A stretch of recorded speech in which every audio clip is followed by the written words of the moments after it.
बरसात के बाद की मिट्टी की गंध, कस्बे की संकरी गलियां और सब्जी मंडी की चहल पहल।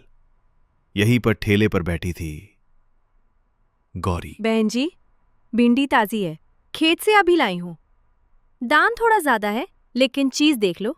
गौरी एक साधारण सब्जी बेचने वाली लड़की, पिता बीमार, छोटा भाई पढ़ाई में और घर की सारी जिम्मेदारी उसके कंधों पर। उसी मंडी में उस दिन पहली बार आया डीएसपी अर्जुन राठौर। लंबा सख्त चेहरा, लेकिन आंखों में न्याय की चमक। क्या रेट है टमाटर का? गौरी 50 रुपये किलो। मेहनत की कमाई है साहब, दाम सबके लिए बराबर है। पहली मुलाकात और पहला असर। अर्जुन ने महसूस किया कि इस लड़की में सिर्फ हिम्मत नहीं बल्कि सच्चाई भी है। संगीत ऊंचा होता है, फिर मंद। लेकिन असली टकराव तो तब हुआ जब लाला ठाकुर के गुंडे मंडी में वसूली करने आए और गौरी डट कर खड़ी हो गई। गुंडा, हफ्ता दे, नहीं तो ठेला पलट देंगे। गौरी, सख्त आवाज़, हम मेहनत से कमाते हैं, किसी को जबरन क्यों दें? अचानक तेज ड्रम बीट, डीएसपी की एंट्री। अर्जुन गरजते हुए, रुको, यह मंडी अब कानून से चलेगी, गुंडों से नहीं। भीड़ तालियां बजाने लगी। गौरी की आंखों में आंसू थे, पर यह आंसू डर के नहीं बल्कि आत्मसम्मान के थे। हल्की मेले की आवाज़ें, ढोल, बच्चों की हंसी। दिन बीते और अर्जुन गौरी के बीच भरोसे का रिश्ता बनने लगा। एक दिन कस्बे का मेला लगा और गौरी का छोटा भाई भीड़ में खो गया।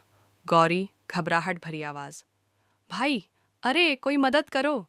अर्जुन ने फौरन बच्चे को ढूंढ निकाला। गौरी की आंखों में राहत थी।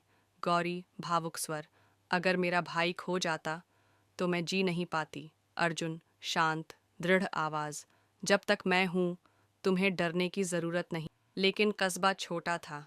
जल्दी ही फुसफुसाहटें शुरू हो गईं। डीएसपी और सब्जी वाली की दोस्ती। विधायक रमेश यादव ने ताना मारा, साहब, आपकी इज्जत है, ओहदे का लिहाज कीजिए, सब्जी वालियों से रिश्ता अच्छा नहीं लगता। अर्जुन गुस्से में, गरीब को इंसाफ दिलाना मेरी ड्यूटी है और यह रिश्ता मेरे लिए शर्म नहीं गर्व की बात है। पर साजिशें शुरू हो चुकी थीं। एक दिन गौरी पर चोरी का झूठा केस लगा दिया गया। गौरी चीखती हुई, ये झूठ है, मैंने किसी का सामान नहीं चुराया। अर्जुन ने थाने पहुंचकर आदेश दिया। अर्जुन, गरजती आवाज, तुरंत यह केस बंद करो। गौरी को बदनाम करने की कोशिश किसी भी कीमत पर बर्दाश्त नहीं करूंगा। गौरी की आंखों में आंसू थे, लेकिन इस बार कृतज्ञता के आंसू। अखबार की पन्ने पलटने की आवाज। अगली सुबह अखबार में छपी बड़ी हेडलाइन, डीएसपी और सब्जी वाली की नजदीकियां कस्बे में चर्चा का विषय। धीमे स्वर में, समझ गया अर्जुन, यह रमेश यादव और लाला ठाकुर की चाल थी। भीड़ की हलचल, मंडी की आवाजें। गौरी ने अर्जुन से दूरी बनानी शुरू कर दी, लेकिन अर्जुन हार मानने वाले नहीं थे।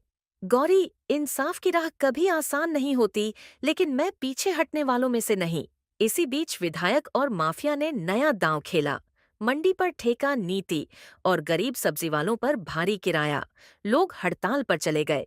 कागज पलटने की आवाज, फिर गोली चलने की आवाज, और एक रात अर्जुन पर हुआ जानलेवा हमला। गोली हाथ को छूकर निकल गई। गौरी दौड़ती हुई पहुंची।